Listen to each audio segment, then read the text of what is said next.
Персия, ныне известная как Иран, удивительная страна. Она была великой державой еще до основания Рима и с самого расцвета цивилизации оказывала влияние на политику Ближнего Востока и Евразии. Расположенная на перекрестке между Европой и Азией, Персия на протяжении веков была важным центром торговли, знаний и культурных обменов. Она также является удивительно прочной державой, которая всегда возрождалась, несмотря на многочисленные завоевания и вторжения. В этом документальном фильме мы подробно рассмотрим происхождение Персии и те особенности, которые сделали ее столь успешной и уникальной среди великих цивилизаций мира. Территория современного Ирана, исторической Персии, была населена еще с доисторических времен. Здесь также появились одни из самых ранних сельскохозяйственных поселений около 7200 года до нашей эры. В частности, Чога-Галан и Чога-Банат в горах Загрос на западе региона, вдоль современной западной границы Ирана. Из этих археологических раскопок мы знаем, что здесь выращивали дикий ячмень, чечевицу и другие бобовые культуры.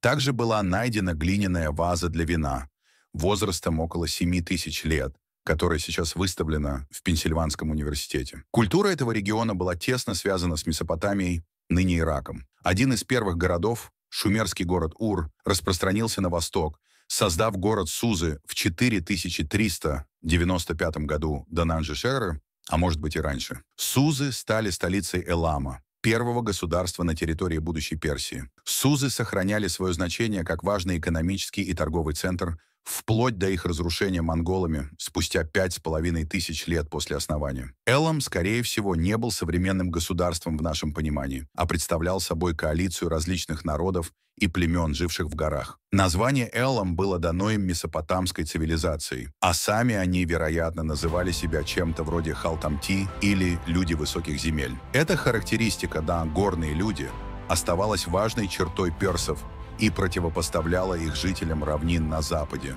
в современной территории Ирака. Эти две группы часто конфликтовали, а иногда доминировали друг над другом. Суровый горный рельеф не подходил для орошаемого земледелия, распространенного на равнинах. Поэтому жизнь, вероятно, была организована вокруг полукочевого скотоводства с мелкомасштабным земледелием в долинах. Это делало население менее многочисленным, но более крепким и выносливым по сравнению с более утонченной земледельческой культурой равнин. Таким образом, Ирано-Иракская война 80-х годов XX века может рассматриваться как последняя серия 6000-летнего конфликта между народами равнин и гор, борющимися за господство в этом регионе. О повседневной жизни эламитов известно немного, так как их письменность, появившаяся около 3200 года до нашей эры, до сих пор не расшифрована. Эламский язык, ныне вымерший, не имеет сходства с другими языками региона. Однако в последние годы были достигнуты успехи в расшифровке эламской письменности,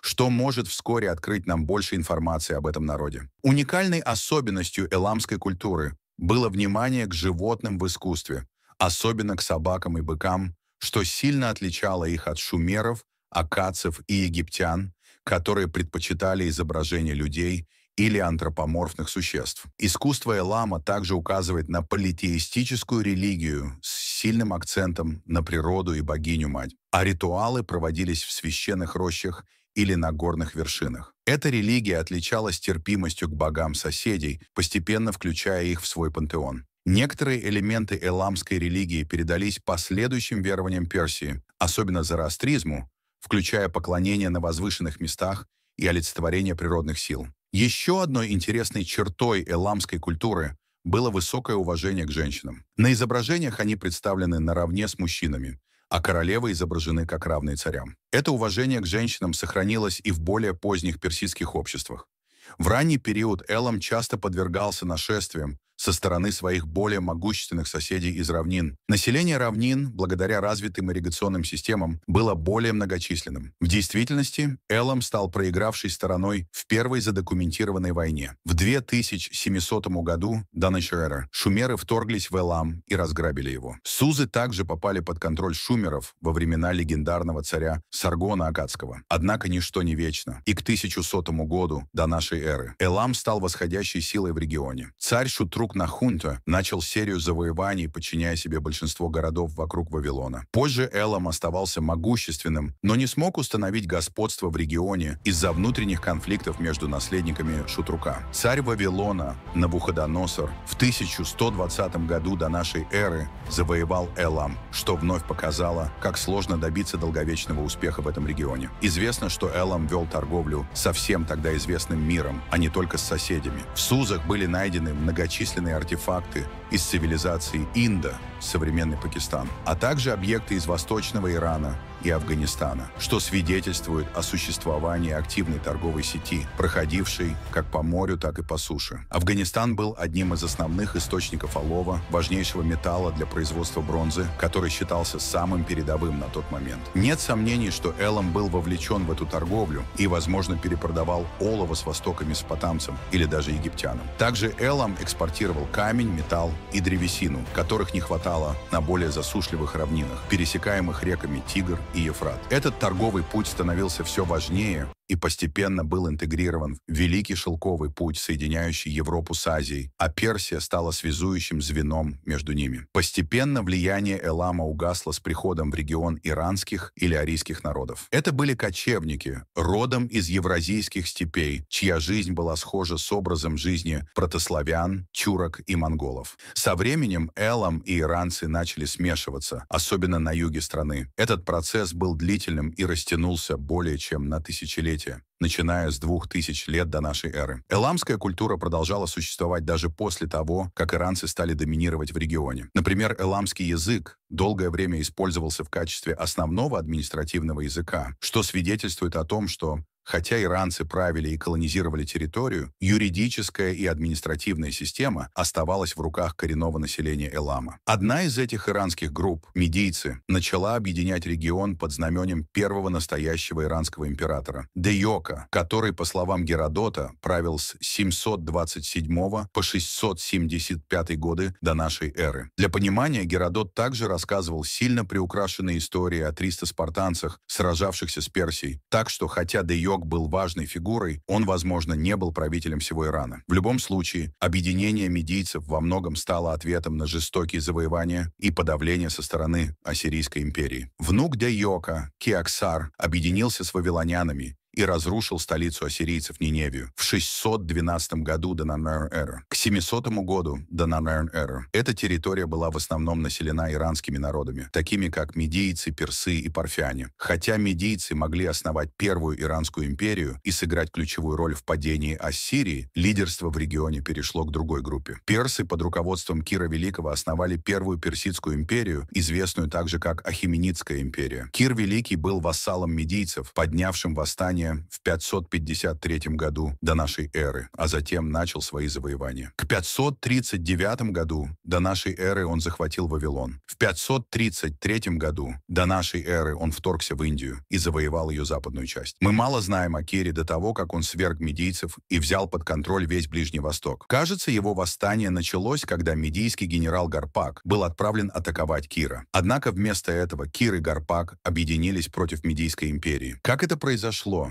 Что пообещал Кир Гарпагу? Никто точно не знает, так как истории того времени, включая рассказы Геродота, слишком наполнены мифологией и вымыслом, чтобы на них можно было полностью полагаться. Но известно, что позже Гарпаг стал одним из главных генералов Кира. Кто знает, возможно, Гарпаг рано распознал в Кире великого правителя, которым он стал. Что же сделало Кира великим? Прежде всего, он объединил иранские народы в единую стабильную империю. Он создал централизованную администрацию с наместниками, которых называли сатрапами. Большинство современных источников сходятся во мнении, что они эффективно управляли своими областями, что было на благо простым людям. Помогало и то, что сатрапы регулярно проверялись царскими глазами, сетью шпионов, подчинявшихся напрямую Киру. У империи было 4 столицы, что отражало высокий уровень автономии для каждого региона. Но административный центр находился в Сузах, древнем эламском центре власти. Империя опиралась на передовую почтовую систему, где курьеры всегда находили свежую еду, воду, ночлег и лошадей максимум через каждые 2 дня пути. Система, созданная Киром,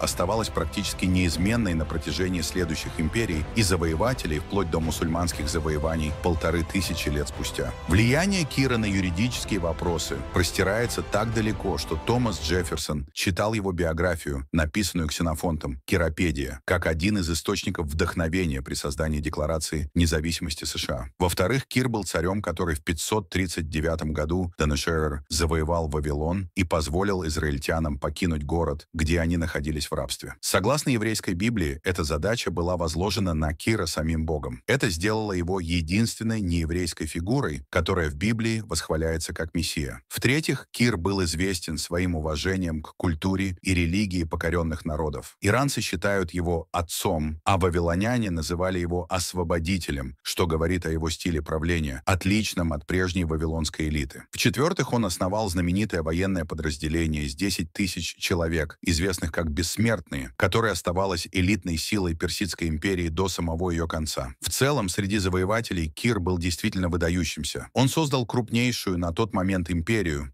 сделав это с относительно небольшими жертвами, щадя гражданское население и местные храмы. Его сын продолжил традиции и завоевал Финикию и Кипр в 525 году до нашей эры, а затем Египет, Нубию и часть современной Сирии. Империя, основанная Киром, до сих пор остается самой крупной из всех иранских империй. Мавзолей Кира Великого до сих пор стоит в Иране и является объектом всемирного наследия ЮНЕСКО. Его величайший город, Персеполь, по-прежнему считается одним из величайших археологических памятников в мире. После смерти сына Кира на трон взошел Дарий I, другой великий персидский император.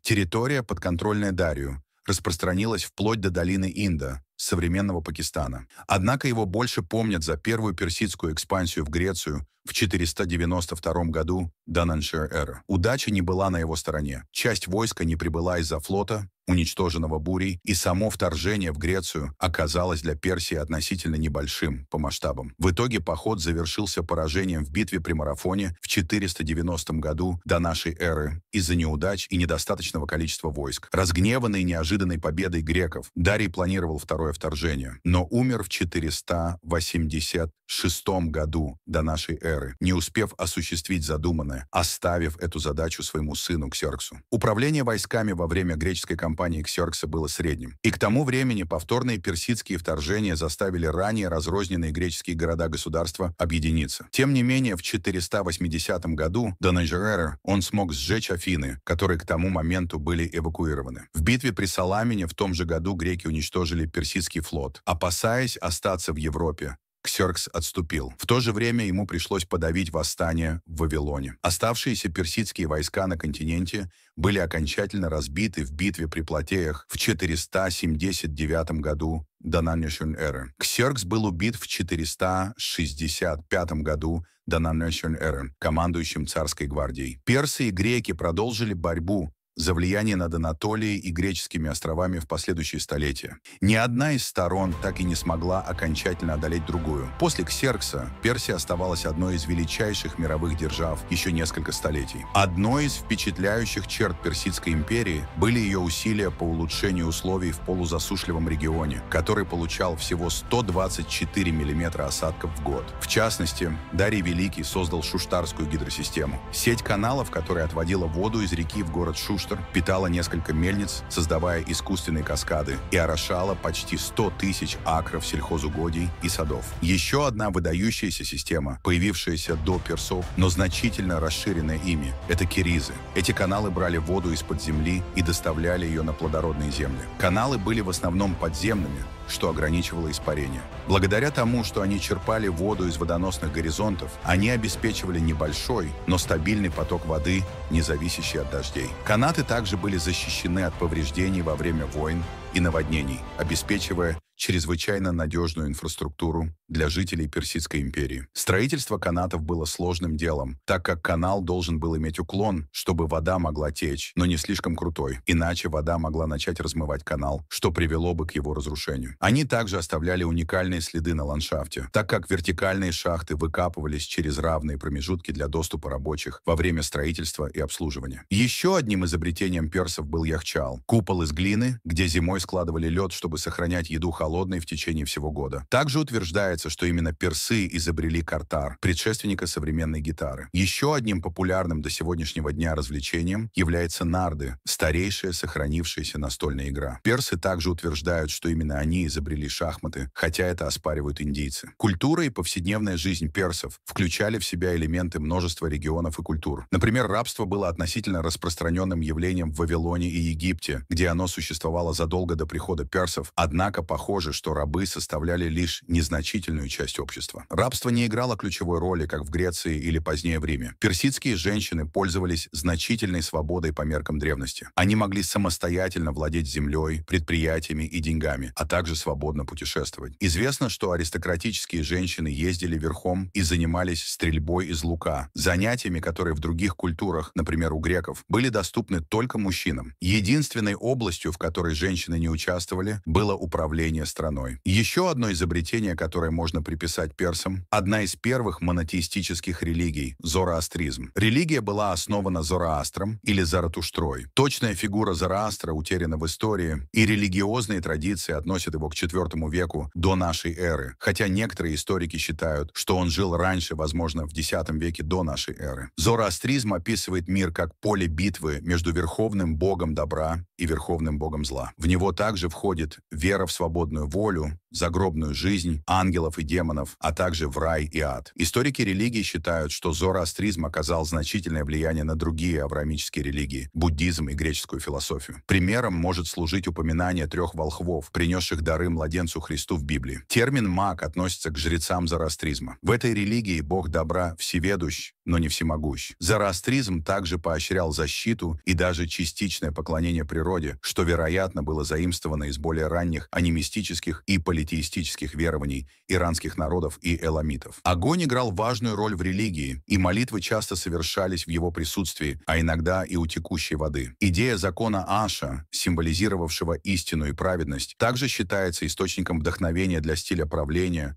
и законотворчества Кира Великого, хотя он не навязывал зороастризм покоренным народам. Зороастризм сохраняется и сегодня как незначительная религия в Индии и Иране. В целом, Персидская империя кажется относительно терпимой и прогрессивной для своего времени. Хотя восстания подавлялись сурово, местные культуры, обычаи и религии покоренных народов уважались. Принципы управления были автократическими, но с целью улучшения жизни простых людей и создания справедливой и продуктивной системы, управляемой эффективной администрацией, с множеством мер против коррупции и злоупотребления властью. Персия была блестящей цивилизацией, внесшей значительный вклад в прогресс человечества. Законы, права женщин, ирригационные системы и религии, созданные при Кире Великом и Дарии Великом, были достигнуты благодаря огромной империи, которую позднее сокрушил не менее великий завоеватель – македонский Александр Великий. Александр восхищался Киром и с раннего возраста читал его биографию, написанную Ксенофонтом на Киропедии. Филипп был убит в 339 году до нашей эры капитаном своей гвардии, что напоминает судьбу Ксеркса более чем столетие назад. Начало правления Александра показало, что он мог быть беспощадным. Он приказал казнить одного из своих кузенов и 2 македонских князей. Были ли они ответственны за убийство Филиппа, неизвестно. Но одно можно сказать точно – это укрепило его положение на троне. Александр также жестоко подавил все попытки восстаний, вспыхнувших после смерти его отца. Апогеем этого стало разрушение тысячелетнего города Фив. В 335 году до нашей эры Александр продал всех его жителей в рабство, пощадив только сторонников Македонии и священников. Возможно, из чувства вины или чтобы умиротворить критиков, Александр позже проявлял щедрость и оказывал особое расположение любому уцелевшему фиванцу, с которым встречался лично. Как бы там ни было, это помогло подавить любые идеи о мятеже в других греческих городах, включая Афины. Затем Александр последовал примеру Филиппа и принял титул гегемона или верховного командующего. В эти ранние моменты его правления Александр проявил настоящий военный гений. Он оставался непобежденным на поле боя всю свою жизнь, что сделало его одним из величайших полководцев в истории. В 334 году до нашей эры Александр вторгся в Персидскую империю с армией из 50 тысяч человек, 6 тысяч кавалеристов и флотом численностью 38 тысяч человек. Он захватил западную часть Анатолии, современная Турция, населенную греками, но находившуюся под персидским персидским правлением, а затем двинулся в Сирию и Левант. Греко-македонская армия встретила в бою намного более многочисленную персидскую армию, численность которой была как минимум в 2 раза больше в битве при Иссе. Персов возглавлял Дарий III, который отрезал греков от завоеванных территорий. Большая часть легенды об Александре была усилена благодаря некомпетентности и трусости Дария III. В битве при Иссе в 333 году до нашей эры персы атаковали греков на узкой полосе между морем и горами, что не позволяло персам воспользоваться своим численным превосходством. Когда персидская армия начала отступать под напором греческой атаки, возглавляемой Александром, по слухам, Дарий был первым, кто бежал. Вид персидского императора, бегущего, вместо того, чтобы вдохновить свои войска, привел к полному краху персидской армии. Это было первое поражение персидской армии под командованием императора. Можно только представить, каким шоком это было для всех, даже для самого Александра. Дарий бросил свою жену, 2 дочерей, мать и символы своей власти, такие как лук, колесница и царский плащ. Женщины из семьи Дария были хорошо обращены, но Александр отказался отпустить заложников, пока Дарий не признает его императором Персии. Впоследствии Александр женился на одной из дочерей Дария, чтобы укрепить свои претензии на трон. Затем Александр осадил финикийский город Тир, который сейчас находится на территории современного Ливана. Чтобы наказать город за сопротивление, Александр разрушил его в 332 году до нашей эры, убил всех мужчин, а женщин и детей продал в рабство. Следующей оказало сопротивление Газа, где Александр был серьезно ранен в плечо. Однако и этот город постигла та же участь, что и Тир. После этого вся египетская территория быстро сдалась. Многие города с названием Александрия были основаны в ходе завоеваний, но именно египетская Александрия, основанная в 331 году до нашей эры, стала крупным торговым центром и центром знаний, став местом, где находились знаменитый Александрийский маяк и Великая библиотека. 2 года спустя, после битвы при Иссе, Дарий снова бежал во время битвы при Гавгамелах в 331 году до нашей эры. Это произошло, несмотря на то, что он вновь командовал гораздо более многочисленной армией, сражавшейся на благоприятной местности и состоящей из опытных солдат и полководцев. Однако, как утверждают, Дарий снова бежал первым, задолго до того, как исход битвы стал очевиден. С этого момента Персидская империя больше не оправилась. Остальная часть Персии вскоре пала, так как Дарий не смог собрать новую армию. Судьба 2 предыдущих армий явно снизила количество желающих участвовать в сражениях. К тому же милосердие Александра по отношению к городам, сдавшимся без боя, делало такой выбор более привлекательным, тогда как его жестокость по отношению к Тиру и Газе давала понять, что сопротивляться было крайне рискованно. Военный гений Александра невозможно отрицать, так как он продемонстрировал свое мастерство в управлении и удержании своих вассалов с 16 лет. Его умение сочетать дипломатию с ужасной жестокостью также способствовало его молниеносным завоеваниям крупнейшей империи в мире. Однако часть его ошеломительного успеха также объясняется трусостью Дария. Дважды он сам по себе вызвал крах персидской армии, численностью в 2 раза превышающей греческой, своим бегством с поля боя. Это яркий контраст с Александром, который постоянно отказывался от советов своих генералов и вел армию с передовой. Такой высокий риск, на который шел Александр, оказал огромное влияние. И греческие, и персидские армии были сборищем солдат из различных вассальных государств, которые не всегда были преданы своим правителям. Когда греческие солдаты сражались под руководством Александра, они сражались не ради славы Македонии, государства и культуры, которые многие из них не любили, а ради самого Александра, чье мужество они начали уважать на личном уровне. И наоборот, когда солдаты из Египта или Вавилона видели, как Дарий бежит, у них не было большого интереса рисковать своими жизнями ради трусливого императора. Многие историки пытались оправдать падение Персидской империи как нечто неизбежное. Они описывали ее как разделенную, усталую и находящуюся в упадке. Однако с этим можно поспорить. Персия смогла дважды собрать армию, численность которой была вдвое больше греческой. Империя не была ослаблена предыдущими восстаниями или гражданскими войнами. Лишь немногие местные правители переходили на сторону Александра. В целом, Персидская империя оставалась вполне функциональной и хорошо управляемой. Персидская империя, возможно, пала исключительно из-за невероятно неудачного стечения обстоятельств, вызванного столкновением 2 совершенно разных людей. Дарий III – слабый император, и Александр – военный гений, появляющийся раз в 1000 лет. Завоевав Персидскую империю и объединив ее с Грецией и Македонией, Александр создал самую большую империю, которую когда-либо видели. Конец кампании ознаменовался разграблением Персеполя греками в течение нескольких дней в 330 году до нашей эры. Пожар, случайный или преднамеренный, вспыхнул во дворце и уничтожил большую часть империи имперской столицы. Это могло быть местью за сожжение Акрополя Ксерксом или несчастным случаем. Говорят, что Александр сожалел о случившемся, но уже было слишком поздно, чтобы остановить огонь. Отношения между греками и персами были странными. Горькое соперничество и столетия войн, но в то же время взаимное уважение, признание друг друга как цивилизованных народов, чего греки не распространяли на многие другие народы. Плутарх рассказывает, что Александр остановился, глядя на статую Ксеркса, и спросил: «Пройду ли я мимо и оставлю тебя лежать здесь за твои походы против Греции, или же подниму тебя вновь за твое великодушие и добродетели в других отношениях?» Александр продолжил охоту за претендентами на трон Дария III по всей Центральной Азии, на территории современного Туркменистана, Афганистана и Таджикистана. Вечно неспокойный Александр решил вторгнуться в Индию в 326 году до нашей эры. Первые битвы были успешными, но это было последним шагом, который оказался слишком сложным. Его воины устали от войн и хотели вернуться домой, чтобы насладиться добычей. В конечном итоге солдаты,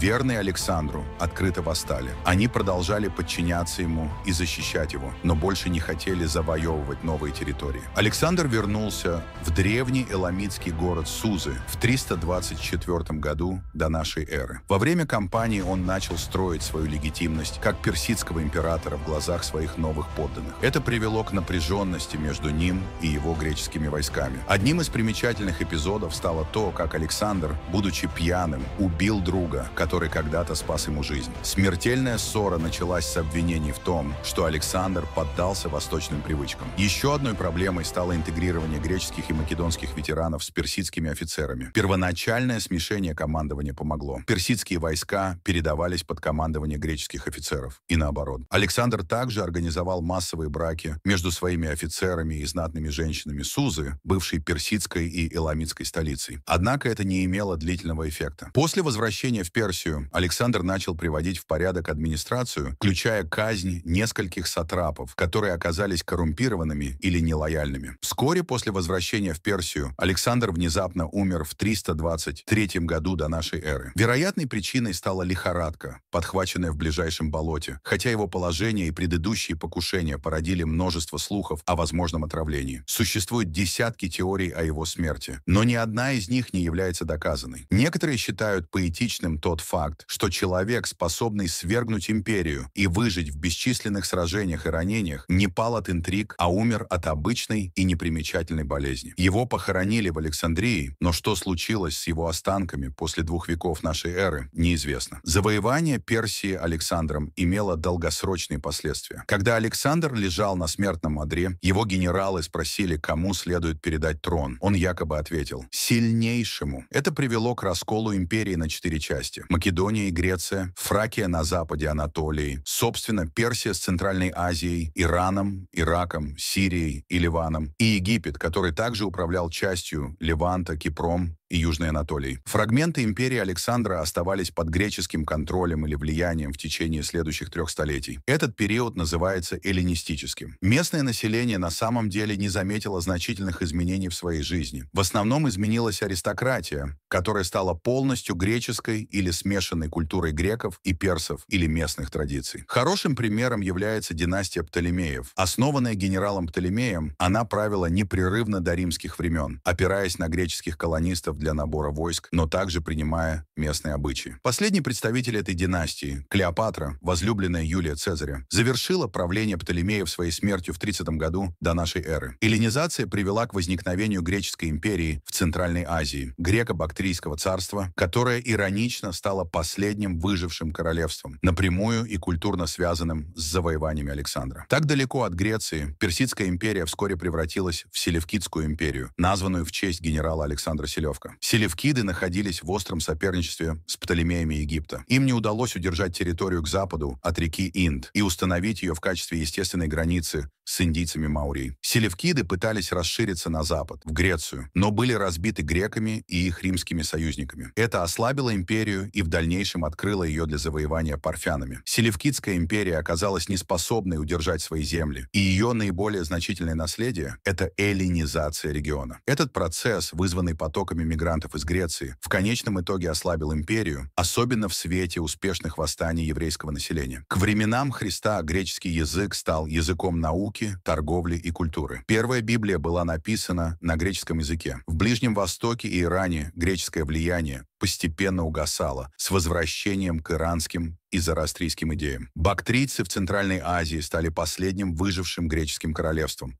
с культурой, сочетающей греческое наследие и буддизм, также называемую греко-буддизмом. Именно из этого региона буддизм распространился в Китай. Парфяне были ираноязычным кочевым народом, проживавшим на территории современного Туркменистана. Подобно медянам и персам до них, они находились под правлением селевкидов через греческих сатрапов, пока не восстали и не захватили империю. Сделал это Митридат I Великий. Он начал войны на Востоке, чтобы контролировать греко-бактрийцев в 155 году до нашей эры. Затем захватил Инду и начал войны на Западе, пытаясь расшириться на территорию греко-римского мира. Это повторяет знакомую схему в истории Персии. Сначала природные географические особенности, затем центр власти, всегда основанный на территории современного Ирана, с попытками расширения на восток в Центральную Азию и Индию, и на запад в Левант и Анатолию. Компетентные императоры расширяют территорию, некомпетентные приводят к ее сокращению. Когда династия ослабевает, ее заменяют кочевые завоеватели. Сначала медиане, затем персы, затем парфяне. При каждом кочевом вторжении существующая бюрократия и образ жизни остаются в основном неизменными, за исключением, возможно, элиты. Парфянская империя не стала исключением. Именно в этот период произошло полное слияние греческой и иранской культуры, одним из примеров чего является культ Митры. Позже Митра вдохновил культ Митры среди римских легионеров. Этот культ конкурировал с христианством как возможный преемник традиционных римских языческих богов. Он был вдохновлен Митрой, но также включал в себя множество других влияний, включая астрологию и предсказания. Это была своего рода тайная общественная организация в римской армии с несколькими уровнями посвящения и скрытой иерархией, своего рода военное масонство. Возвращаясь к парфянам, уникальной особенностью парфян было то, что их система правления была гораздо менее автократичной.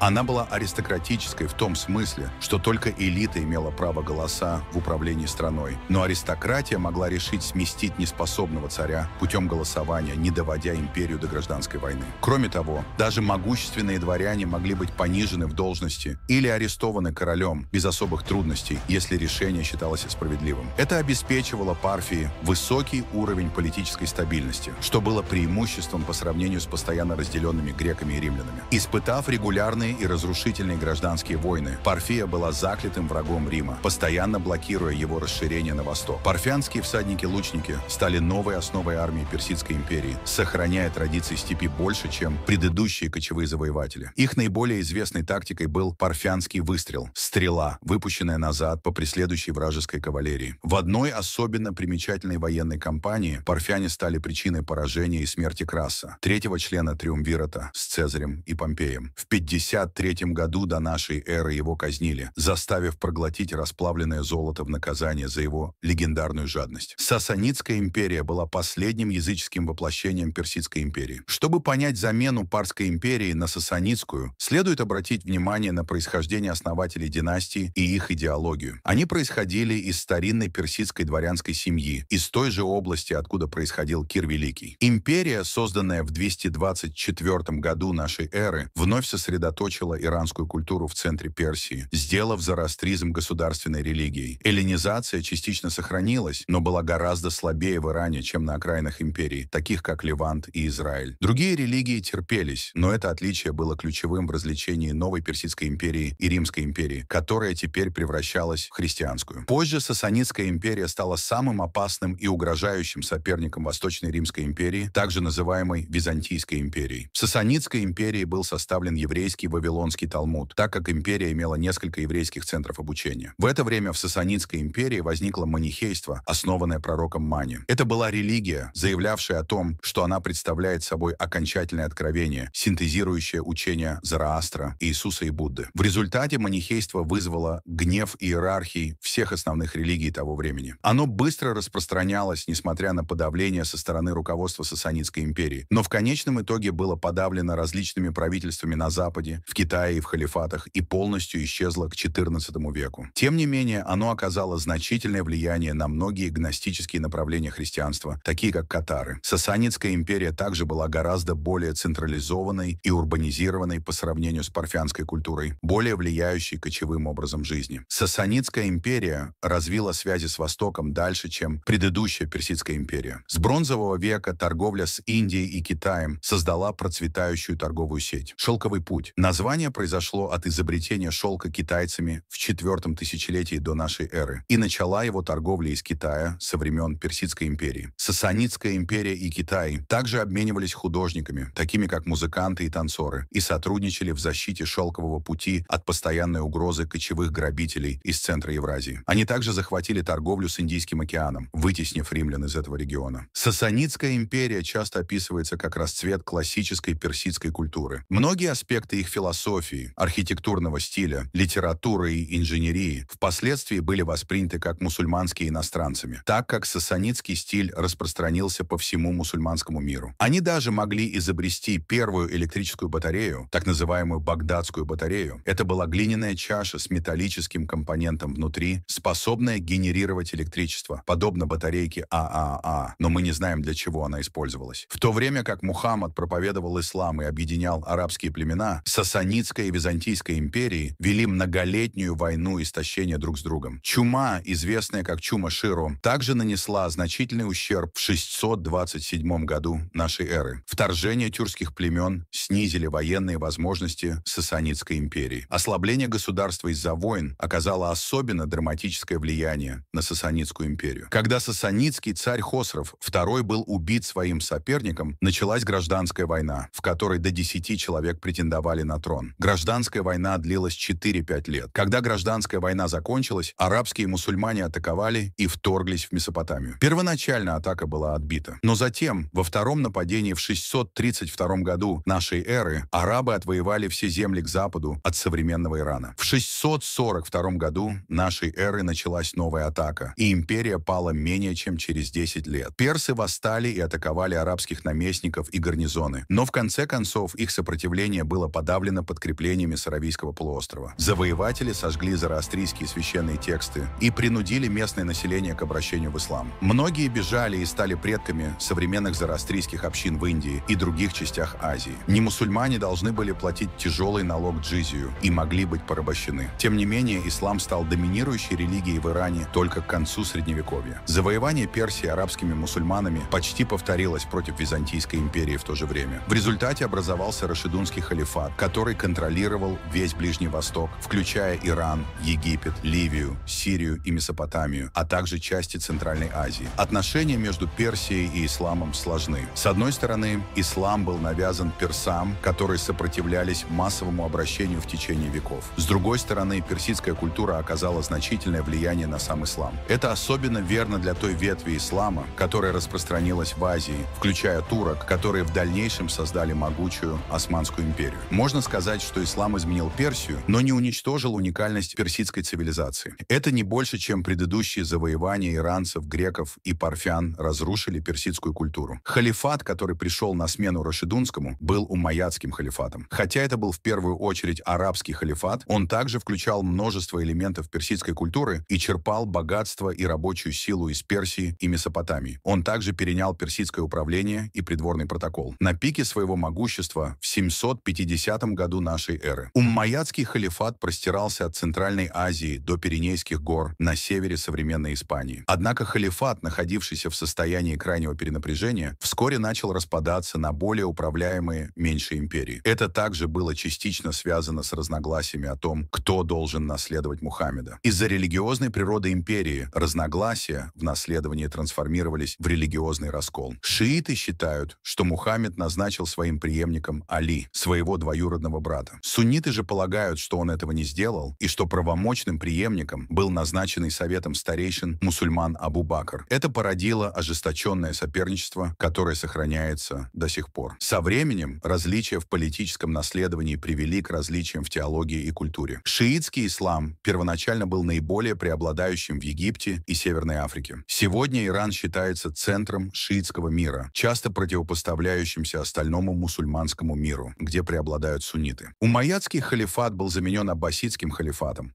Он был создан при помощи иранского генерала и постепенно лучше интегрировал старую персидскую культуру и администрацию в арабское правление и религию. Аббасиды построили Багдад в 762 году нашей эры, недалеко от древнего Вавилона. В этом городе была построена первая бумажная фабрика, использующая китайские технологии, и он стал важным центром обучения для мусульманского мира. Здесь изучались, сохранялись и копировались персидские, римские и греческие тексты. Аббасиды также торговали и обменивались с остальным миром, способствуя распространению в Западе таких азиатских изобретений, как секстант, ноль и порох. Аббасидский халифат испытывал трудности в удержании контроля над огромной империей и постепенно терял контроль над удаленными регионами. В 830-х годах это коснулось Марокко, в 870-х годах Египта и в 920-х годах Северной Африки. С 945 года по 13 век область контролировалась сельджукскими турками, пришедшими с евразийских степей, как и многочисленные иранские племена до них. Снова наблюдается привычная схема, когда кочевники заменяют ослабевшую династию. Хотя сельджуки правили фактически, аббасиды оставались номинальными властителями империи. На практике сельджуки контролировали государство и армию, но иранцы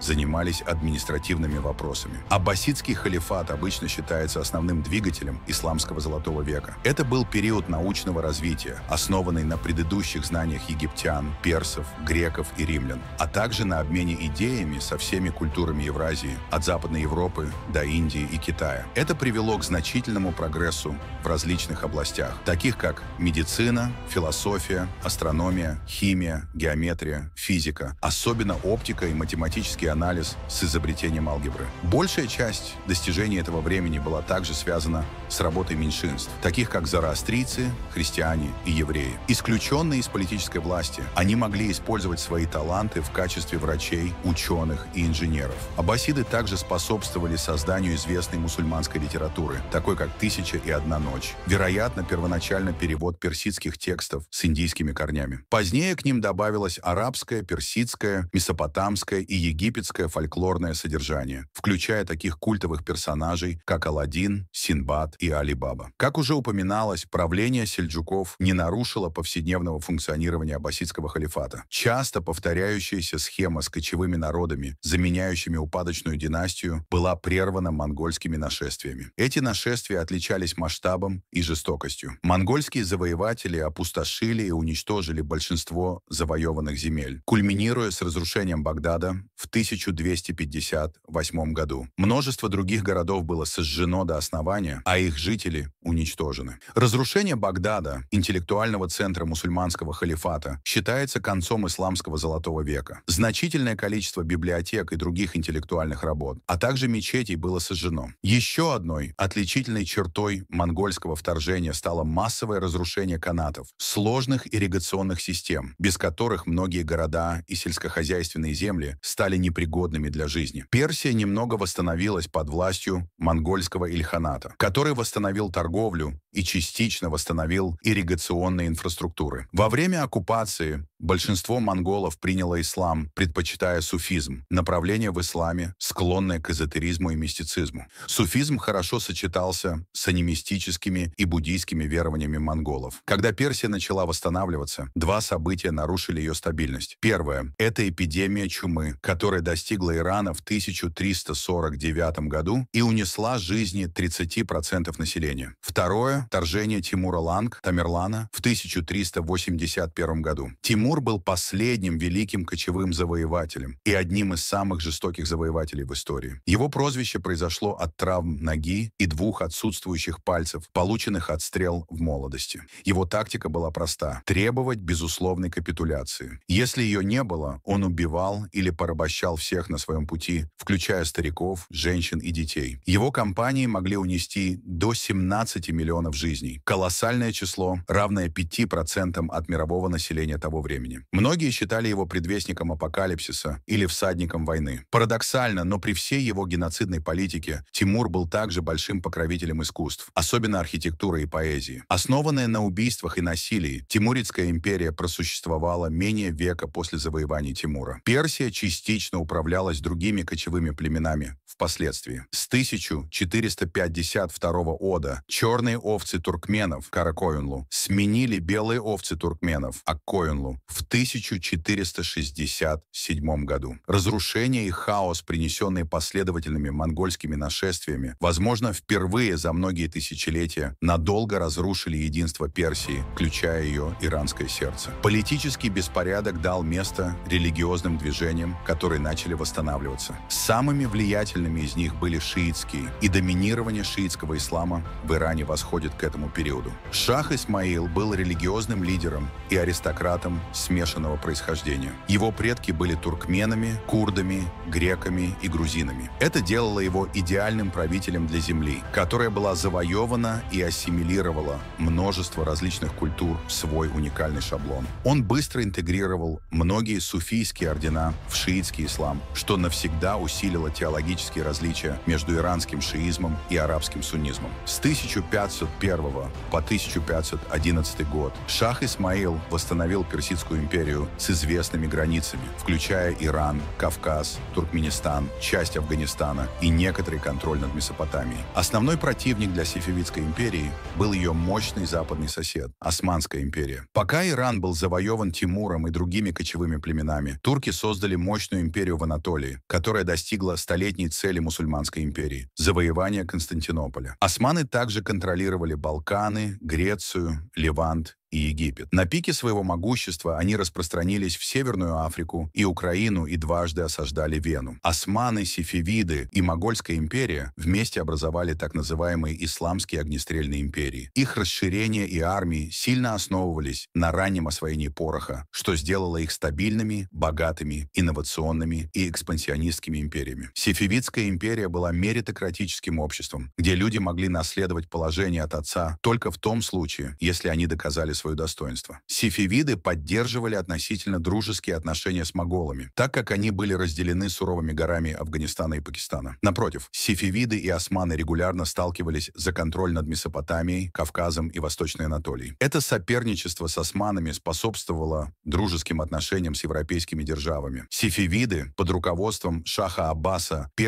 Великого торговали с нидерландской Остинской компанией и даже заключили союз с австрийскими Габсбургами. Аббас отвоевал у османов Багдад, Восточную Анатолию и Грузию к 1618 году. Эти военные успехи стали возможны благодаря модернизации армии по британской модели под руководством сэра Роберта Ширли. Отношения с Англией были хорошо налажены, и при помощи Королевского флота Британии шах изгнал португальцев из Бахрейна и Ормуза. Европа также импортировала из Персии знаменитые персидские ковры, шелк и другие текстильные изделия. В общем, уровень жизни был сопоставим с европейским, по крайней мере для простых людей. Однако западные посетители отмечали, что плодородные земли не обрабатываются, обвиняя это в плохом управлении и недостатке интереса к сельскому хозяйству со стороны правящей элиты. Многие памятники в Иране, сохранившиеся до сих пор, относятся к периоду сефевидов, включая несколько монументальных и богато украшенных мечетей в Исфахане. Исфахан стал центром учености, но к середине 17 века исламская культура начала стагнировать, акцент на уважении к старым знаниям превратился в нежелание инноваций или оспаривание прежних представлений. Это поставило страну в невыгодное положение по отношению к Европе, которая начала принимать научный метод. Последователи Аббаса I оказались значительно менее компетентными и остались в истории как более интересующиеся вином и женщинами, чем управлением империей. Это дало соседним державам повышенные амбиции, включая Россию, которая теперь 2 столетия активно расширялась на восток и юг. Российская империя под руководством Петра Великого завоевала кавказские территории Ирана в 1723 году. Во время оккупации регионы Афганистана и Пакистана также восстали против своих персидских правителей. Тем временем османы захватили часть иранской территории. Договор в Константинополе 1724 года временно разделил иранскую территорию между Россией и Османской империей. К 1735 году большая часть этих территорий была возвращена Ирану после восстания и новой войны с османами. Человек, стоявший за восстановление становлением независимого Ирана в 1735 году Нодер-Шах затем напал на Индию и разграбил Дели, используя украденные богатства для финансирования возвращения земель, утраченных османами. Со временем он превратился в параноидального и жестокого правителя. После его убийства в 1747 году Персия вновь контролировала Кавказ, Месопотамию и части Анатолии. За этим последовал долгий период анархии и гражданской войны. Победителем гражданской войны, основавшим династию Каджаров в 1796 году, стал Ага Мухаммед хан. Его правление было направлено на восстановление иранского контроля над Кавказом. Как и многие другие страны того времени, Иран боролся за независимость перед лицом все более могущественных, индустриализированных и агрессивных европейских колониальных империй. После Ага Мухаммед хана Иран навсегда потерял контроль над регионом в двух русско-персидских войнах 1804 по 1813 и 1826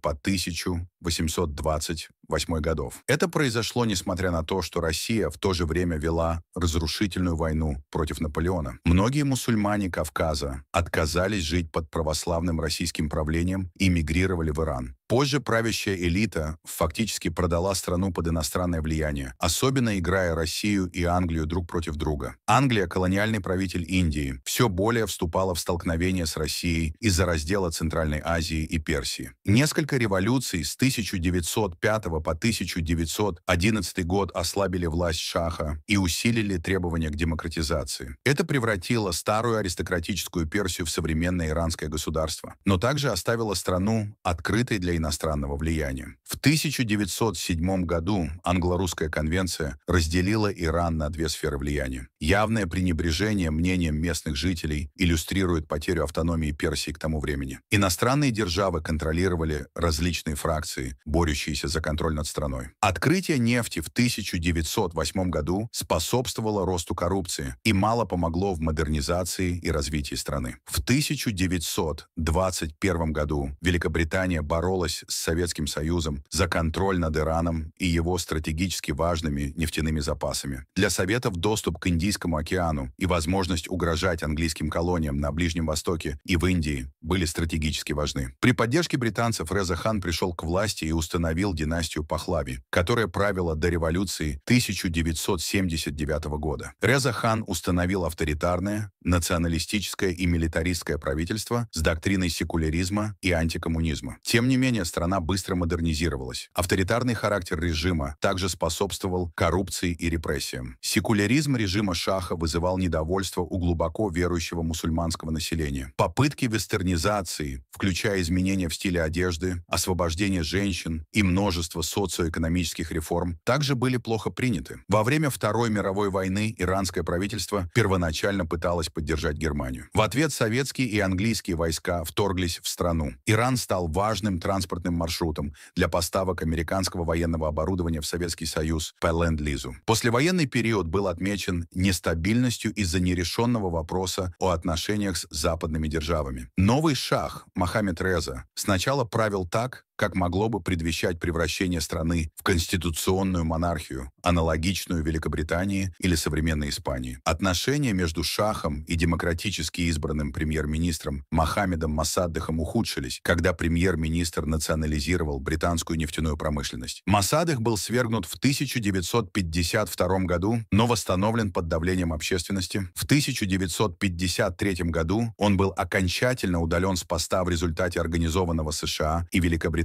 переворота. С 1953 по 1973 год нефтяные ресурсы Ирана управлялись западными компаниями. В 1973 году на фоне нефтяного кризиса 70-х годов шах вернул контроль над иранской нефтью и использовал деньги для модернизации и создания более мощной армии. В 1979 году страну охватила исламская революция, преобразовавшая ее в Исламскую республику. Какой она является и сегодня. Коммунистические активисты, способствовавшие успеху революции, были быстро очищены, что привело к ухудшению отношений между исламским Ираном и атеистическими коммунистами Советского Союза. Иран разорвал все отношения с Западом, а кризис с заложниками в Иране стал его центральной точкой. Через год Саддам Хусейн, надеясь воспользоваться беспорядками в Иране, попытался расширить территории Ирака, особенно в нефтеносных районах. Ирак был поддержан США, СССР, Францией, Великобританией, Египтом и арабскими странами. В настоящее время Иран находится под санкциями Запада из-за своей ядерной программы и оказывает влияние на традиционное персидское пространство, включая Ирак, Сирию и Ливан. Кроме того, Иран также улучшает свои отношения с Китаем и Россией, присоединяясь к международным организациям, возглавляемым Китаем, таким как БРИКС